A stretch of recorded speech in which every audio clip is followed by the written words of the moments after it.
Morning everyone. आज हम start करेंगे जो आज वीडियो में हम पढ़ेंगे थायोफिन। अगेन सेम वही जो आपका फोर्थ सेम का फार्मास्यूटिकल ऑर्गेनिक केमिस्ट्री है BP 401T, उसके जो थर्ड यूनिट का लास्ट टॉपिक आपका लास्ट आपका है जो 5 मेंबर्ड हेट्रोसाइक्लिक कंपाउंड जो आपके सिलेबस में दिया गया है थायोफिन। उसकी प्रॉपर्टीज़, उसकी स्ट्रक्चर, उसकी एरोमेटिसिटी, उसका मेडिसिनल यूजेस, उसको देखेंगे आज के वीडियो में।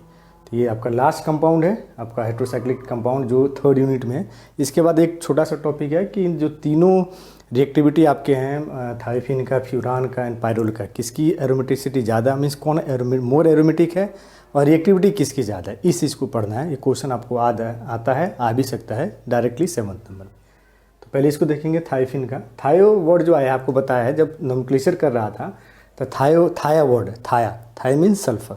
तो सल्फर कंटेनिंग 5 मेंबर्ड रिंग जो आपका होता है उसी को बोलते हैं हम थायोफिन।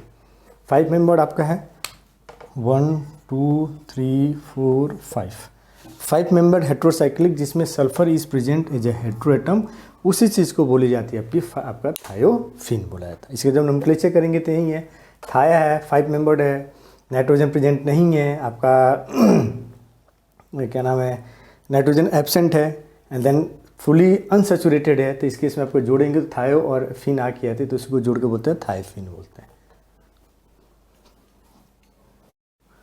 अब देखेंगे इसकी एरोमेटिक कैरेक्टर जो बहुत इंपॉर्टेंट है, और इसकी भी एरोमेटिक कैरेक्टर, ये भी एरोमेटिक आपका एरोमेटिक है।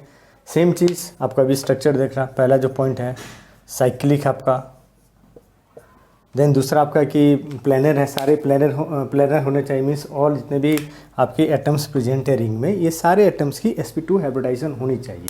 तो सेम देखिए यहाँ पर कार्बन की सेम चीज़, जैसे आपका पायरोल्स में था 1s2 2s2 2p2, एक s 2p कंबाइन करके 3 sp2 हाइब्रिड ऑर्बिटल बनाते हैं। एक आपका pz ऑर्बिटल एस सच रहता है, हाइब्रिडाइजेशन में पार्टिसिपेट नहीं करता है, लेकिन चारों इलेक्ट्रॉन की फिर से रीडिस्ट्रीब्यूशन होती है। एक इन तीनों sp2 में जाता है और एक pz में जाता है। एच में क्या होता है, एक ही इलेक्ट्रॉन रहता है 1s1, तो आपका सेम s1 में रहेगा। एस की जो होती है सल्फर की 16 होती है, तो उसमें जो आउटर मोस्ट ऑर्बिटल रहते हैं वो 3s2 3p4 रहते हैं। तो अगेन इसका एक s 2p कंबाइन करते हैं और बनाते हैं 3 sp2। Total number of electron 6 है, 2 + 4 6 है। तो इनकी आपका रीडिस्ट्रीब्यूशन होती है, 2 इलेक्ट्रॉन तो pz में चले गए, आपका पेयरिंग हो गई। एक जो sp2 का है वो उसमें एक ऑर्बिटल जो 3 आपके बने sp2 ऑर्बिटल, उसमें से एक आपका रहता है पेयरिंग में, उसमें एक आपका पेयर्ड इलेक्ट्रॉन्स होते हैं, बाकी 2 में क्या रहते हैं, सिंगल इलेक्ट्रॉन्स आपके ऑक्यूपाई रहते हैं। तो ये हो गई आपकी हाइब्रिडाइजेशन, जब आपका कार्बन सल्फर कंबाइन करके आपका जब थायोफिन बनाता है उस केस में। मीन्स कार्बन के पास 3 sp2, सल्फर के पास भी 3 sp2। सेम चीज़ एक कार्बन का sp2, जैसे इस कार्बन का sp2 इस कार्बन के sp2 के साथ कंबाइन करके सिंगल बॉन्ड बनाए। सेम इस कार्बन का sp2 इस कार्बन का sp2, ये दोनों कंबाइन करके सिंगल बॉन्ड बनाए। उसके बाद इस कार्बन का sp2 और हाइड्रोजन का s, ये दोनों कंबाइन करके क्या बनाते हैं आपके, तो इसी तरह चारों के साथ ऐसे होता है। सल्फर का भी आपका एक sp2, दूसरा sp2 और तीसरा sp2 ऐसे रहता है, जो बॉन्डिंग में पार्टिसिपेट नहीं करता, लेकिन लोन पे इलेक्ट्रॉन आपका प्रेजेंट रहता है। ये हो गए जो sp2 जो ऑर्बिटल्स आपके बने। अब आपका बच गया पाई ऑर्बिटल्स, जिसमें कार्बन के पास हर एक कार्बन के पास एक पाई ऑर्बिटल्स है, जिसमें एक इलेक्ट्रॉन है। सल्फर के पास एक पाई ऑर्बिटल है, जिसमें p ऑर्बिटल है, जिसमें पेयर्ड इलेक्ट्रॉन्स है। हर एक अगेन सेम चीज़, इनका भी सेम, एक इसका p ऑर्बिटल, इसका p ऑर्बिटल, इसका p ऑर्बिटल, इसका p ऑर्बिटल और इस s का p ऑर्बिटल। इसमें एक इलेक्ट्रॉन 2 3 4 और इसके पास कितने हो गए, 2 हो गए। तो ये इलेक्ट्रॉन ऐसे क्या करते हैं, रिवॉल्व करते रहते हैं, डीलोकलाइजेशन होती है। टोटल नंबर ऑफ इलेक्ट्रॉन्स कितने हो गए, 6। थर्ड, ये भी आपका थर्ड रूल भी हो गया, डीलोकलाइजेशन ऑफ इलेक्ट्रॉन होता है, sp2 होने चाहिए, सेकेंड रूल था। थर्ड आपका हो गया डीलोकलाइजेशन हो रही है। सेक्सटेट आपका 6 इलेक्ट्रॉन्स की आपकी होनी चाहिए, तो ये भी पूरा हो गया। लास्ट आपका जो होती है 4n + 2 = पाई इलेक्ट्रॉन्स, इसके अनुसार अगर हम निकालते हैं तो 4n + 2 पाई इलेक्ट्रॉन 6 हो गए, तो 4n = 6 - 2 = 4। तो n = कितना आएगा, 1, जो हमें चाहिए, मीन्स होल नंबर चाहिए, इंटीजर नहीं चाहिए। तो सारे जो रूल्स होते हैं, सारे जो आपके क्या नाम है कंडीशंस होते हैं, किसी भी कंपाउंड को एरोमेटिसिटी शो करने के लिए, कोई कंपाउंड एरोमेटिक है नहीं, इसके लिए जो कंडीशंस फुलफिल करना रहता है, वो सारी कंडीशंस ये थायोफिन आपका क्या करता है, शो करता है, आपको फुलफिल करता है। It means thiophene is a aromatic compound या thiophene is aromatic in nature, यही इसकी एक्सप्लेनेशन है। उसके अलावा अगेन दूसरा जो आपका होता है, आपने पढ़ा कि जितने भी एरोमेटिक कंपाउंड होते हैं सब के सब इलेक्ट्रोफिलिक सब्स्टिट्यूशन रिएक्शन शो करते हैं, ये भी शो करता है। और इसलिए करता है जो इलेक्ट्रॉन्स यहाँ पर प्रेजेंट आपके होते हैं डिलोक्लाइजेशन में, इसकी मूवमेंट होती है, मूवमेंट होने के कारण इस कार्बन के ऊपर आपका नेगेटिव चार्ज की फॉर्मेशन हो जाती है। यही नेगेटिव चार्ज की फॉर्मेशन जो होता है इलेक्ट्रोफाइल्स की अटैक को क्या करता है, प्रमोट करता है या इनिशिएट करता है, इसलिए ये इलेक्ट्रोफिलिक सब्स्टिट्यूशन रिएक्शन शो करता है। तो ये दो कंडीशंस हैं, ये दो आपके कंडीशंस का प्रूफ है कि thiophene is aromatic in nature, यही इसकी एरोमेटिसिटी है। यही आपको लिखना है, ये बनाइए, ये आपका लिखिए, ये ड्रॉ आपका ऑर्बिटल पिक्चर बनाइए, शो कीजिए और उसके बाद इसको वर्ड में ट्रांसफ़र करके बताइए, बस आपका एरोमेटिसिटी कंप्लीट। ठीक, तो ये है एरोमेटिक कैरेक्टर या aromaticity of thiophene.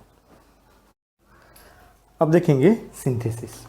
Basically 4 method से हम थायोफिन को सिंथेसाइज करते हैं या 4 मेथड से थायोफिन को सिंथेसाइज किया जा सकता है। पहला मेथड है फ्रॉम सोडियम सक्सिनेट, मतलब सक्सिनिक एसिड जो होती है आपके CH2COH जो सक्सिनिक एसिड आपका होता है, इस सक्सिनिक एसिड का H रिप्लेस कर दीजिए सोडियम से, तो सॉल्ट बनाएंगे, वही होता है आपका सोडियम सक्सिनेट। तो जब सोडियम सक्सिनेट को फॉस्फोरस पेंटासल्फाइड के साथ हीट करेंगे तो ये यहाँ से निकलेगा, NaOH करके निकलता है और सल्फर यहाँ पर जुड़ती है और बनाता है आपका थायोफिन। तो सोडियम सक्सिनेट ये लेबोरेटरी मेथड है, हम लेबोरेटरी में मतलब अपने लैब के अंदर इजीली हम बना सकते हैं। तो जब सोडियम सक्सिनेट को फॉस्फोरस पेंटासल्फाइड के साथ ट्रीट करते हैं, हीट करते हैं, तब हमें जाके मिलता है थायोफिन। ये अनसब्स्टिट्यूटेड थायोफिन का मेथड है बनाने का। दूसरा है हिंसबर्ग, इसमें हम सब्स्टिट्यूटेड बनाते हैं। इसमें हम क्या करते हैं, 1,2 डाई कार्बोनिल कंपाउंड, मतलब पहले और दूसरे पोजीशन पर आपका होता है डाई कार्बोनिल कंपाउंड। इस डाई कार्बोनिल कंपाउंड को थायोडाई एसीटेट के साथ जब हम ट्रीट करते हैं इन presence of a base like NaOH के बेस, तब हम जाकर सब्स्टिट्यूटेड फ्यूरान आपका हमें ये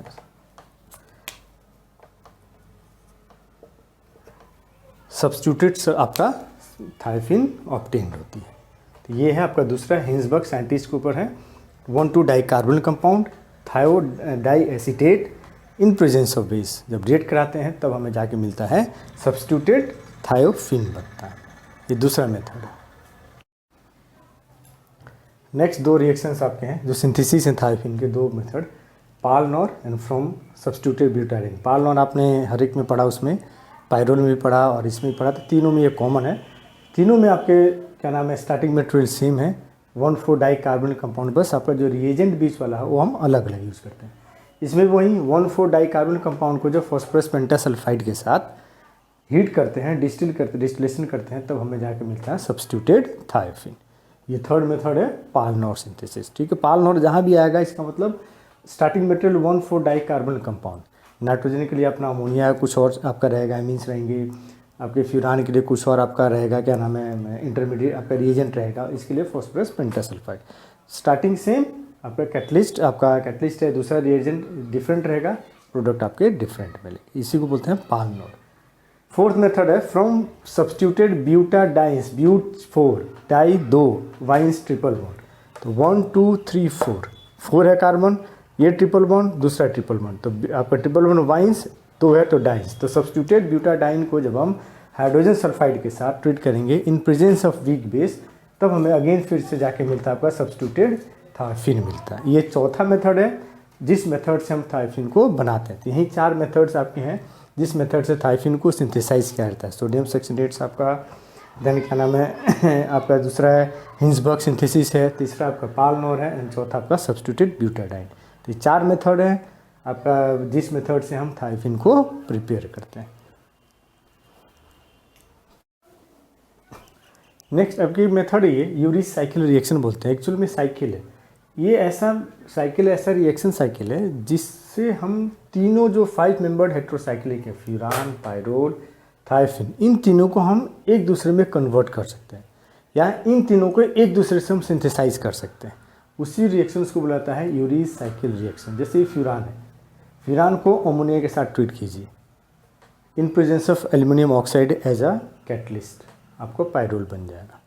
इसी पायरोल को वाटर के साथ ट्रीट कीजिए in presence of aluminium oxide, आपका फ्यूरान बन जाएगा। तो एक दूसरे में इंटर कन्वर्टेबल हो जाते हैं ये इजीली।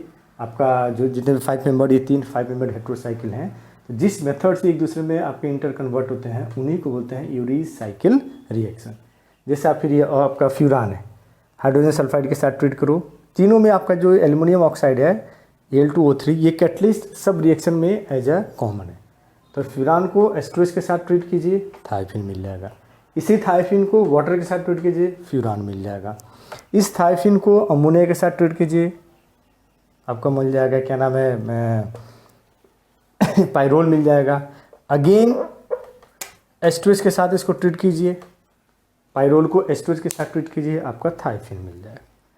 तो इस रिएक्शंस को, जिस रिएक्शन से तीनों आपके 5 मेंबर्ड हेट्रोसाइक्लिक्स एक दूसरे में इंटर कन्वर्ट हो सकते हैं, या एक को हम दूसरे आपके में एक 5 मेंबर्ड रिंग को हम दूसरे 5 मेंबर्ड से बना सकते हैं, इसी रिएक्शंस को बुलाता है आपका यूरिस साइकिल। क्योंकि साइकिल स्टार्टिंग ऐसे कोई एंड नहीं है, इसलिए इनको बोलते हैं यूरिस साइकिल रिएक्शंस। ये इंपॉर्टेंट हो सकता है 2 नंबर में पूछते हैं, what is Uris cycle reaction. Uris cycle reaction is a reaction in which the 3 5 membered heterocycles, that is furan, pyrrole, thiopin, can be converted to each other with the help of certain आपके reagents and as a आपका catalyst aluminum oxide। इस reaction को बोलते हैं Uris cycle. इसको बना दीजिए, आपका रिएक्शन कंप्लीट। तो ये इंपॉर्टेंट है, 2 नंबर में आपको पूछ सकता है। तो ये आपका ये सिंथेसिस का मेथड है। अब देखेंगे हम केमिकल रिएक्शंस। नाउ है chemical properties of thiophene. Same oxidation, जब हम थायोफिन को ऑक्सीडेशन करते हैं इन प्रेजेंस ऑफ पर एसिड। पर एसिड में होता क्या है, 2 ऑक्सीजन पर का आपने पढ़ा होगा, 2 ऑक्सीजन सिंगल बॉन्ड से जुड़ा रहता है। जैसे ये कंपाउंड है तो CH3 C double bond O single bond O then आपका H होता है। तो ऐसे ही कंपाउंड को बोलते हैं पर एसिड्स।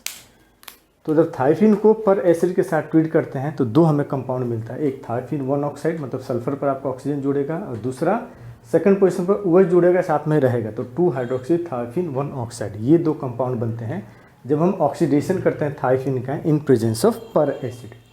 रिडक्शन मीन्स आपका एडिशन ऑफ हाइड्रोजन।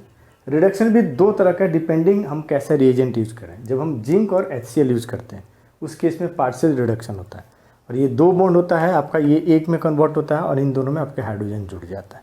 मीन्स आपका 1 2 3 4 5 to 2 5 डाईहाइड्रोथायोफिन आपका हो गया। तो यहाँ पर ये कंपाउंड आपको मिलता है। ठीक, कंप्लीट रिडक्शन जब हम करते हैं मीन्स रोनी निकल प्लस हाइड्रोजन के साथ जब हम ट्रीट करते हैं उस केस में कंप्लीट रिडक्शन होता है, और साथ में ये रिंग जो होता है आपका टूट जाता है, और आपका बनता है यहीं से रिंग टूटेगा 1 2 3 4 1 2 3 4 4 मेंबर कंटेनिंग आपका 4 ओपन चेन आपका हो जाएगा, 4 कार्बन होते हैं, ये N ब्यूटेन बढ़ गया, और साथ में निकल सल्फाइड आपका S अलग बाई प्रोडक्ट निकल जाता है। तो डिपेंडिंग रिएजेंट कौन सा यूज़ कर रहे हैं उसके ऊपर रिडक्शन आपका 2 तरह का, पार्शियल रिंग ओपनिंग। पार्शियल में 2 डबल बॉन्ड से 1 डबल बॉन्ड आप फटेगा, ये यहाँ पर आपका आ जाएगा, शिफ्टिंग हो जाएगी। और रिंग ओपनिंग में कंप्लीट में रिंग आपका टूट जाता है, ओपन चेन आपका बनता है, N ब्यूटेन बनती है, और निकल सल्फाइड बन के आपका अलग होता है। तो ये आपके हो गए ऑक्सीडेशन एंड रिडक्शन। नेक्स्ट आपका है थर्ड रिएक्शन है इलेक्ट्रोफिलिक एरोमेटिक सब्स्टिट्यूशन। आपका थायोफिन भी इलेक्ट्रोफिलिक सब्स्टिट्यूशन रिएक्शन शो करता है क्योंकि ये एरोमेटिक इन नेचर होता है। इलेक्ट्रोफिलिक जो सब्स्टिट्यूशन होता है वो सेकंड पोजीशन पर होता है, थर्ड पर नहीं होता है, उसका ये एक्सप्लेनेशन है। और क्यों होता है तो उसका रीजन यही है, जो आपका सल्फर के ऊपर जो लोन पर फ्लक्टोन है जब ये पार्टिसिपेट करता है रेजोनेंस में तो इसकी डीलोकलाइजेशन होती है। डीलोकलाइजेशन के कारण इस कार्बन के ऊपर क्या होता है, नेगेटिव चार्ज का क्रिएशन होता है, और नेगेटिव चार्ज का जब क्रिएशन होता है उसके कारण इस इलेक्ट्रोफाइल की क्या होती है, आपकी अटैक होती है। अब पोजीशन सेकंड पर होगा कि थर्ड पर होगा, आपका रीजन सेम। सेकंड पर अटैक होने के बाद जो एरिनियम आयन बनता है that is stabilised by 3 resonating structure. Whereas जब आपका कार्बन नंबर 3 पर अटैक होता है उस केस में जो एरिनियम आयन बनता है ये सिर्फ ये 2 ही आपका रेजोनेटिंग स्ट्रक्चर से स्टेबलाइज होता है। तो एज ए जनरल रूल आपको पहले भी बताया हूँ कि किसी भी 2 कंपाउंड की जो रेजोनेंस से स्टेबलाइज होते हैं उन दोनों के बीच में अगर आप स्टेबिलिटी कंपेयर करते हैं तो जिस कंपाउंड की जितनी ज़्यादा रेजोनेटिंग स्ट्रक्चर बनती है उस कंपाउंड की स्टेबिलिटी उतना ही ज़्यादा होता है। जिसकी कम स्टेबिलिटी आपका रेजोनेटिंग स्ट्रक्चर्स बनता है उसकी स्टेबिलिटी उतनी कम होती है। रीज़न इसका यही है क्योंकि जितना ज़्यादा बनेगा तो जो निगेटिव या जो भी चार्ज क्रिएशन हो रहा है एरेनियम माने जो भी आपके चार्ज स्पेसिस पर, वो नंबर ऑफ उसके ऊपर मोर नंबर ऑफ एटम्स के ऊपर डिस्ट्रीब्यूट हो जाता है। तो जो कंसंट्रेट आपका क्या नाम है, आपकी जो चार्जेस की जो आपके इंटेंसिटी होती है, जो भी चार्ज नेगेटिव चार्ज या पॉजिटिव चार्ज, तो intensity on the ring is decreased. तो डिक्रीज हो गया तो टुवर्ड्स न्यूट्रल होगा, मतलब स्टेबिलिटी बढ़ गई। इस केस में ऐसा नहीं है, दो ही आपके रेजोनेटिंग स्ट्रक्चर है, मीन्स दो ही स्ट्रक्चर के ऊपर आपका क्या पॉजिटिव चार्ज का आपका डिस्ट्रीब्यूशन हो रहा है। इंटेंसिटी उतनी नहीं डिक्रीज होती है जितनी ज़्यादा स्ट्रक्चर में होती है। तो ये थोड़ी इसके ऊपर थोड़ा सा चार्ज आपको रहता है, इसलिए इसकी स्टेबिलिटी कम, इसकी स्टेबिलिटी ज़्यादा। ये किसी भी जनरल हुई, आप जो पूछते क्यों ऐसा होता है, तो जब जितना ज़्यादा नंबर ऑफ रेजोनेटिंग स्ट्रक्चर्स बनेंगे, आपके जो चार्जेज हैं उतने ही ज़्यादा वो डिस्ट्रीब्यूट हो जाते हैं। जितना ज़्यादा डिस्ट्रीब्यूट हो जाते हैं उनकी इंटेंसिटी उतनी डिक्रीज हो जाती है।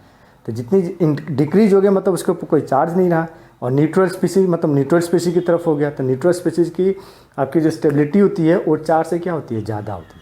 तो दोनों में जब कंपेयर करेंगे तो इसमें आपके चार्जेस कम रहेंगे, इस पर ज़्यादा रहेगा।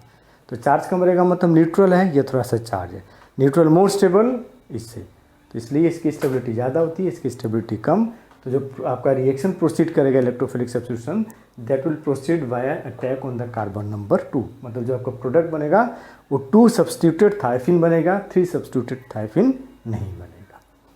कुछ रिएक्शंस देखते हैं। ये कुछ रिएक्शंस है इलेक्ट्रोफिलिक एरोमेटिक सब्स्टिट्यूशंस, एग्जांपल हैं इसके थाइफिन के। जैसे पहला आपका नाइट्रेशन 2 नाइट्रो, आपका एसिटिक नाइट्रो एसिटिक एसिड से हम रिएक्ट कराते हैं इन प्रेजेंस ऑफ एसिटिक एसिड या एसिटिक एनहाइड्राइड, सेकंड पोजीशन पर NO2 जुड़ता है। देन उसी तरह 95% जब हम सल्फ्रिक एसिड लेंगे तो 2 पोजीशन पर 2 सल्फो, ये आपका सल्फोनेशन हो गया। N ब्रोमोसक्सेनामाइड होता है NBS, ये हेलोजिनेशन हो गया, ब्रोमीन 2 पोजीशन पर आके जुड़ गया। उसी तरह जब एसिटिक एनहाइड्राइड लेंगे, सिंपल एसिटिक एनहाइड्राइड और फॉस्फोरिक एसिड लेंगे एज ए कैटलिस्ट, उस केस में C3CO एसिटाइल ग्रुप आके जुड़ता है सेकंड पोजीशन पर, तो ये एसिटाइलेशन हो गया। तो नाइट्रेशन, सल्फोनेशन, ब्रोमिनेशन, हेलोजिनेशन कहो, एसिटाइलेशन, ये 4 एग्जांपल्स हैं इलेक्ट्रोफिलिक सब्स्टिट्यूशन रिएक्शंस का। इलेक्ट्रोफिलिक एरोमेटिक जो आपका थाइफिन शो करता है, सब पर देखिए सेकंड पोजीशन पर आपका ग्रुप आके जुड़ा है। सेकंड नाइट्रो भी, सल्फोनेशन भी, आपका ब्रोमीन भी, एसिटाइल भी, सब सेकंड पोजीशन पर। तो ये शो करता है कि जो इलेक्ट्रोफिलिक एरोमेटिक सब्स्टिट्यूशन रिएक्शन होता है वो होता है सेकंड पोजीशन पर, थर्ड पर आपका नहीं होता है। तो ये इसके रहे केमिकल प्रॉपर्टीज आपके, ठीक। देन नाउ लास्ट टॉपिक इसमें बच गया है मेडिसिनल यूजेज, मतलब कौन कौन से ऐसे आपके ड्रग्स हैं जिनमें thiophene as a basic nucleus present है, या कौन से ऐसे ड्रग है जो जिसकी एक्टिविटी थाइफिन रिंग के कारण होती है, उसको हम देखेंगे। उसके बाद ये चैप्टर आपका फिनिश।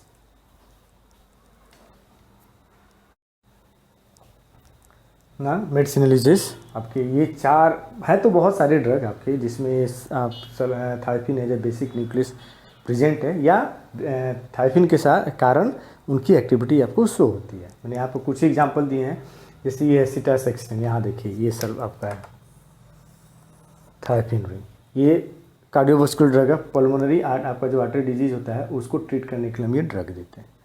उससे तो देखा आर्टिकेन एनेस्थेटिक्स है, ये देखिए एनेस्थेटिक है, मीन्स आपका जो बेहोश करना होता है, आपको अनकॉन्शियस करना होता है, तो उस केस में आपको जैसे सर्जरी वर्जरी के पहले जो हम बेहोश करके करते हैं तो इसको हम यूज़ करते थे। ये भी आर्टिकेन है, एनेस्थेटिक आपका हो गया। ये आपका देखिए आपका लॉर्नोक्सिकम सल्फर, आपका ये ग्रुप यहाँ प्रेजेंट है।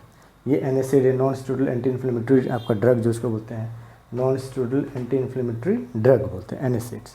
तो उसके लिए मतलब आपको जो पेन होता है, बुखार होता है, उस केस में देते हैं। जैसे जो आपका पैरासीटामोल, डिक्लोफेनेक, ये आपका ये जो कैटेगरी की आती है उसी कैटेगरी की ये ड्रग है। देन लास्ट आपका टियागेबिन, अगेन ये देखिए यहाँ पर ये दो यहाँ पर सल्फर कंटेनिंग रिंग प्रेजेंट है। थाइफिन, ये एंटी कन्वर्सेंट्स, जो एपिलेप्सी होती है, मिर्गी जिसको हिंदी में बोलते हैं, तो उसको ठीक करने के लिए, उसको कंट्रोल करने के लिए हम ये ड्रग देते हैं। टियागेबिन है आपका। तो ये 4 ड्रग मैंने एग्जाम्पल लिखे हैं, आप सिर्फ 4 का ही मत लिखिएगा, बहुत सारे आपको ड्रग होंगे। अगेन सेम चीज़ आपको बोल रहे हैं, जो आपके मेडिसिनल केमिस्ट्री में देखिए कौन से ऐसे ड्रग हैं, स्ट्रक्चर आपको पढ़ना ही है, तो कौन से ऐसे ड्रग हैं जिनमें ऐसे रिंग प्रेजेंट है, तो तीनों रिंग को करके निकाल लीजिए, आपको एक जगह लिखिए। तो इससे क्या होगा, आपको स्ट्रक्चर वहाँ का भी काम याद हो जाएगा, आपका वहाँ का भी काम हो जाएगा, याद कीजिएगा आप। यहाँ भी आप क्या होगा, मेडिसिनल यूजेज लिखिएगा तो यहाँ भी स्ट्रक्चर आपको देना होगा, तो दोनों जगह काम होगा, ऑर्गेनिक का भी और आपका मेडिसिनल केमिस्ट्री का। और जितना स्ट्रक्चर्स आप बना के ज़्यादा लिखेंगे विथ एग्जाम्पल, उतना अच्छे मार्क्स आपको आने के चांसेज होते हैं। ठीक है, तो ये आपका था एफ पढ़िए। कोई डाउट इसमें है तो आप उसको कमेंट कीजिए, हम आपको डाउट को क्लियर करेंगे। नोट्स भी आपको साथ में मिलते जा रहा है, उसको सफिशिएंट नोट्स आप पढ़ते जाइए। ठीक है, चैनल को सब्सक्राइब कीजिए, लाइक कीजिए अगर आपको पसंद है, नहीं भी है तो बताइए क्या कमी है, उस चीज़ को हम इम्प्रूव करेंगे, आपको बताएंगे। और उसको पढ़िए और एग्ज़ाम की तैयारी कीजिए। Okay, bye, good luck, have a day, good day.